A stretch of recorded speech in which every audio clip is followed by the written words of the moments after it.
That's so disappointing, man. Jay, is this the kind of respect that you get? The reason I actually wanted to come out today is not to take questions, but to speak to an issue that obviously has gotten a lot of attention over the course of the last week, the issue of the Trayvon Martin ruling.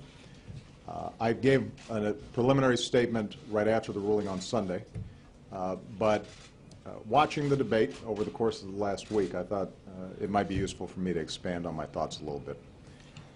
First of all, I want to make sure that once again I send my thoughts and prayers as well as Michelle's to the family of Trayvon Martin and to remark on the incredible grace and dignity with which they've dealt with the entire situation. I can only imagine what they're going through, and it's remarkable how they've handled it.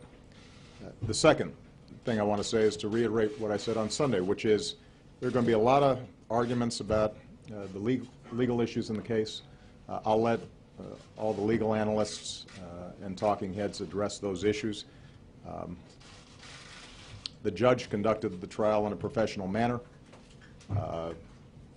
The prosecution and the defense made their arguments. The juries were properly instructed that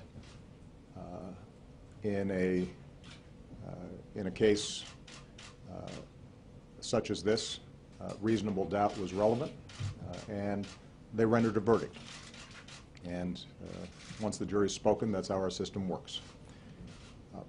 But I did want to just talk a little bit about context and how people have responded to it and how people are feeling. You know, when Trayvon Martin was first shot, I said that this could have been my son. Another way of saying that is Trayvon Martin could have been me 35 years ago. And when you think about why, in the African American community at least, there's a lot of pain around what happened here, I think it's important to recognize that the African American community is looking at this issue through a set of experiences and a history that doesn't go away. You know, there are very few African American men in this country who haven't had the experience of being followed when they were shopping in a department store. That includes me.